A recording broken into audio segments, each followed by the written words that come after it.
Today on Brilliance Business TV, we have Jackie Brennan, the Construction Wellbeing Catalyst.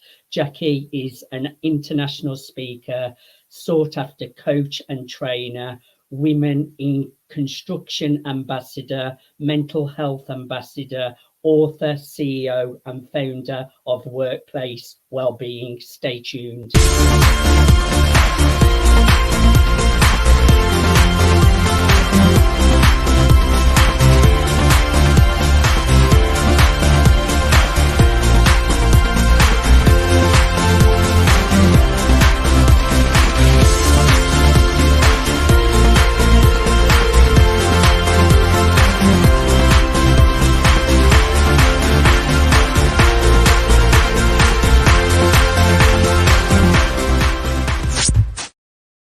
Welcome to Brilliance Business TV, conversations with leading experts in business.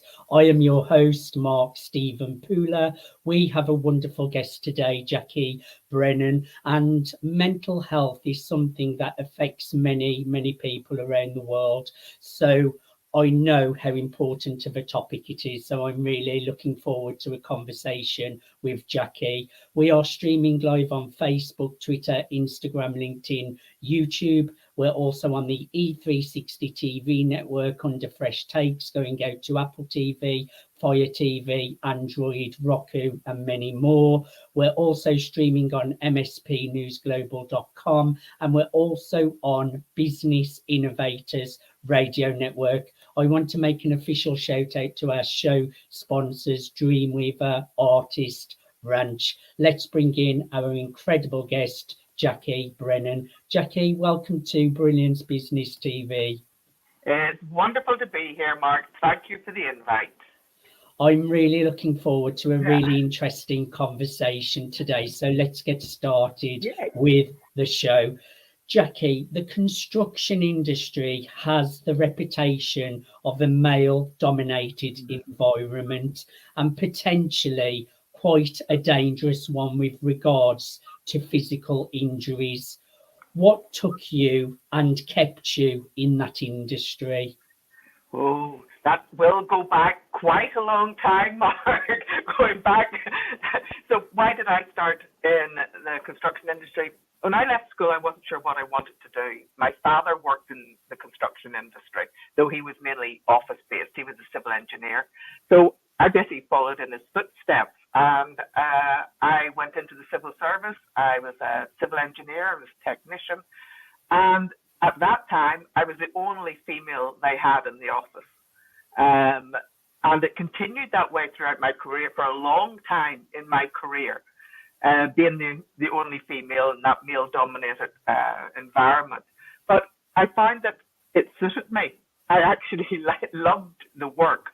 And one of the reasons I realized it suited me, and it took me a long time to get there, was that I didn't have to display any emotions. In fact, emotions were seen as very, no, we don't, that isn't needed here. In fact, it wasn't wanted here. And the reason that I didn't show emotion was because my growing up, my background was that I was one of 6 children, the second oldest of 6 children. But by the age of 23, 4 of my siblings had died, and 3 of them before I was 12 years old. So I unconsciously became this perfect child at the age of 12 and set myself very high standards. I was a perfectionist, but I also suppressed any emotion that I was feeling, and I never told anyone how I was feeling or asked any questions about anything. And I got very good at doing that because I spent over 30 years suppressing any emotions. So the construction industry with that male-dominated environment suited me down to the ground. And the perfectionism also did very well for me, because striving for perfectionism everywhere meant that I worked really, really hard. I set myself very high standards, and I got promotion after promotion after promotion. But the more I got promoted at work, the more that became my identity. So when my last contract finished in 2018, and I was working in Canada. I came back to the UK and I thought it was near Christmas. I thought, I'll take a little time off. No, give myself Christmas, look for a new contract come January. Well, January came and I thought, no, I'll take a little bit more time off. Well, that 1 month turned into 3, turned into 6, turned into 9. And I finally realized I was burnt out, completely burnt out, didn't want to go back, couldn't have gone back, had no motivation to go back into an industry that I'd actually loved. And it was my journey of discovery of why that had happened to me and resolving all those past issues that I hadn't even realized were affecting me that took me down the road of NLP, hypnosis, breath work, doing a lot of that holistic therapies. And when I heard about realized that the crisis, the mental health crisis within the construction industry, I thought, well, I have 39 years in that industry. I now have all these complementary therapies. It just seemed ideal to bring the two together and take that back into the industry, because mental health is definitely, it's a crisis that the construction industry is facing, because as you said at the start, you know, that construction is considered a very, a dangerous industry with physical injuries, high risk. But today, now, you're more in danger of dying from suicide than a fall from height. Suicide kills 2 UK and Ireland workers every day. Every day. It's horrendous. And last year, 507 people died from suicide, construction workers.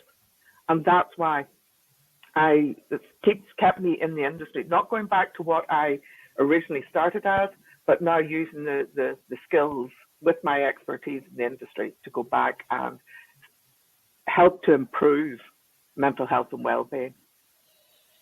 It's a really, really interesting topic, Jackie. And you mentioned suppressing emotions, and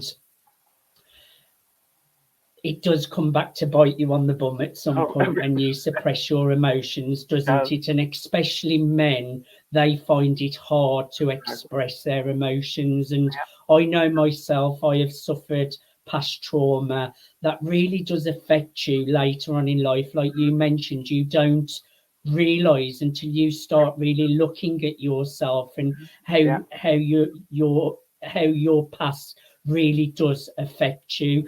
Now, we have a lot in common because I use NLP.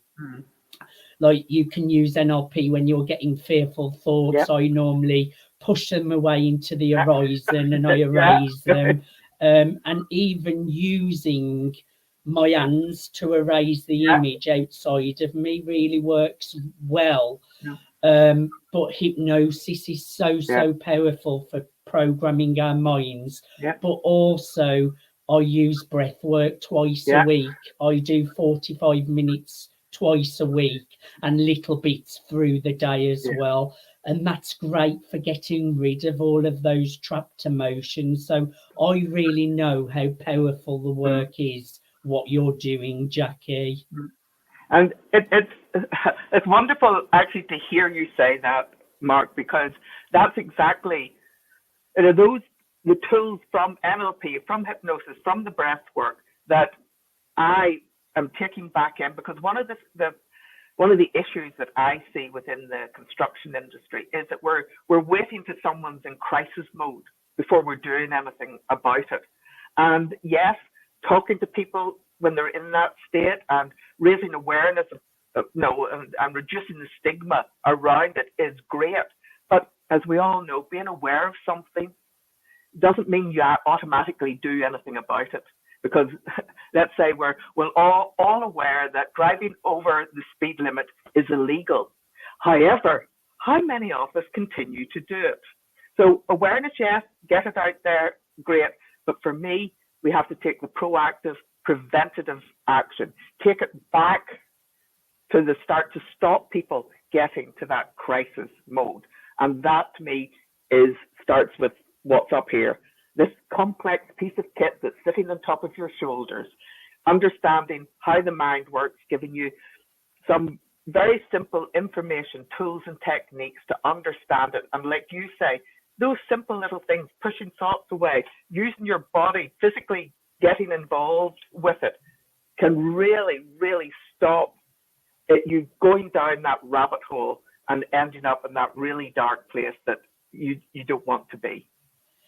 That's really interesting, because it's when you believe those thoughts as though they're real, and then you really go into that negative story, and that's when it doesn't feel good. But if you can learn to just observe their thoughts and just realize they're just thoughts, they have no power, they're not real, and I just literally push them away. You can even change the color. So if they're colorful, you can turn the color down of them to black and white. And if the image is big in your mind, push it away so it becomes really small. And then I just literally put my hand out and erase it. It really does help. Little things like that really, really help me to control my mind and to control my thoughts. Yeah, no, it's true, because anything when you're in that, and the thought and those worries and that anxiety that you're imagining something that hasn't even happened yet, and you're in it, that picture's usually right here in front of you. It's big and it's bold. So yeah, pushing it away, making it small, making it black and white, turn the color out, turn the sound down, push it away. And I usually make it into a little crumb and then just flick it away. Yeah, I just erase it with my hand like that, and it does clear it out of your awareness. And sometimes they come back again, but I find the more you do it, it's like the thoughts over time, gradually, you don't get an emotional response to them, and they fade over time. But it's an ongoing journey. It's still a battle some days, Jackie. So the stigma around mental health affects individuals in various fields, including construction. How can we break down these barriers and encourage construction workers to seek help without fear of judgment or repercussions? I think that many of us, probably of a certain age, or maybe all ages, to be honest, when somebody says the word mental health, everybody goes, oh, because they think mental illness, that it is mental illness. And when I was growing up, it certainly was that. You were considered at best a bit weird, if somebody said, oh, and they usually were termed, they're mental. So it's there, we have to deal with it, but rather than try and chip away at it, which, to be honest, is going to take forever, because, and I'll tell you a bit of a story here. So if you haven't already guessed from my accent, I'm from Northern Ireland. And if you've watched there's a series on, or I don't know if it's over yet, called Once Upon a Time in Northern Ireland on the BBC. And it goes through the Troubles, the 30 years of what was termed the Troubles in Northern Ireland. I grew up during that time. And during that time, nobody came to Northern Ireland. It was a no-go area. And no surprise, who wanted to go somewhere where there's bombs going off, people were getting killed. And for a long time, that was the stigma attached to Northern Ireland. You just didn't go there. And back in 2019, I was going back home to visit the family, and a friend of mine, she had never been to Northern Ireland. So I said, well, why don't you come along with me? I'll see my family, and then I'll take you around some of the sites. And there's beautiful. The County Antrim Coast Road is one of the most beautiful drives in the world. It is renowned for that. And there's a Giant's Causeway, a Carricknareid rope bridge. There's some beautiful sites that growing up were just places you went to see. So off we went. I took her there. I'm driving round. And to be honest, I was absolutely stunned during most of that trip, because those places that I'd grown up with and had visited as a child and for over the years, that were sort of wet, it was Northern Ireland after all, windy, barren landscapes, let's say, were full of people. I mean, hordes of people, not just one or two, hordes. I thought, what's going on here? Don't get me wrong, it was great to see people back in Northern Ireland, but this was just unheard of. And finally, and I should have realized this, but I had my head down working for many, many years. But what I realized, all those places that I was taking my friends, that were just nice places to see, were actually the set locations for Game of Thrones. And I had inadvertently taken my friend on our own private tour of the Game of Thrones set locations, and that's why all those people were there. So why am I telling that story? Well, as I said, for a long time, Northern Ireland was seen as a no-go area, and because of the Troubles. And the images of the Troubles are still there, the murals on the wall, the peace wall. There's a lot of stuff that it's still there, but it's been overtaken by that much more positive image, Game of Thrones, and hordes of people are going to Northern Ireland now because of Game of Thrones. And what I say now is, if we in the business world, especially in the construction world, don't take responsibility for reframing mental health, it'll be like Northern Ireland during the Troubles, where everyone knows about it, there's a lot of talk, but no one's going there, and nothing changes. And for me, the thing is, we all have mental health. It's exactly the same as physical health. We all have it. I think everyone at some point has good or bad mental health, and we all suffer with it at some point, and it's really important we all know how to look after it to the best of our abilities. But there are tools that really do help out there, and we should never, ever, ever suffer alone, never suffer in silence.